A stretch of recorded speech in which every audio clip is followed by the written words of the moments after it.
Now we see, after David dies and the throne goes to Solomon, Solomon dies and it goes to Rehoboam. Rehoboam has a very oppressive tax, the same tax that his father had on the land. Jeroboam, who's been living down in Egypt because he is a tax protester. The 10 northern tribes have been overly taxed and being handled not right according to the Torah by what Solomon is doing. And so Jeroboam, representing the 10 northern tribes, goes up to Jerusalem, stands before Rehoboam and says, please, we'd love to serve you, but give us a tax cut. And the advisors of Rehoboam, the kids that Rehoboam grew up with, said, no, we're having so much fun with all this money coming into Washington, snorting all this cocaine, buying anything that we want, women in Congress, anything we need. Oh, excuse me.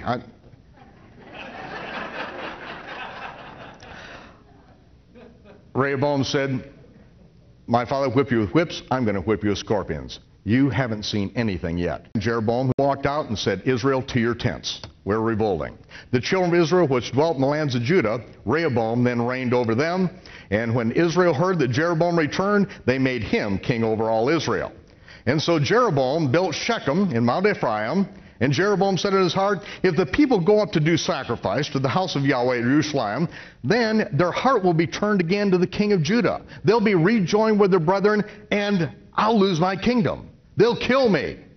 So in a brilliant move of kingdom building, he made 2 calves of gold and said to Israel, it's too far to go up to the feast and obey the Torah. These are the gods that brought you up out of the land of Egypt. He set one at Bethel and one at Dan, and he made a house of high places, of obelisks, a house with steeples, and made priests of the lowest of the people who are not sons of Levi.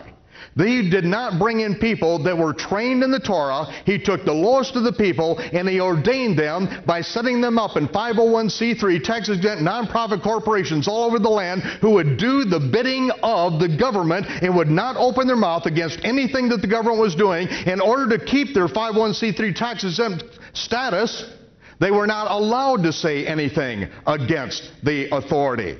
And as long as they did what they're told, they were allowed to collect a 10% religion tax throughout the land. No, this is not ancient history. This is what has happened in America. We have forgotten the Torah. We have people who are not Levites. Do not live like Levites. Don't study the Torah like Levites. But they do follow exactly what they were trained in theological seminary.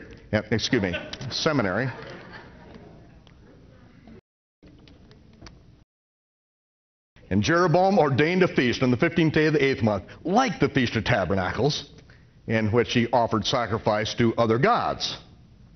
And this is a feast that he devised in his own heart. The Sabbath month, the Feast of Tabernacles, the 7th month, the Sabbath month, we're not going to do that. We're not going to keep the Torah. We are going to make new holidays. We're going to do it on the 8th day, on the next day. And we're going to ordain this. And everyone is going to fall in line. And if they don't, there's going to be some trouble. Now we go to the days of Ezekiel.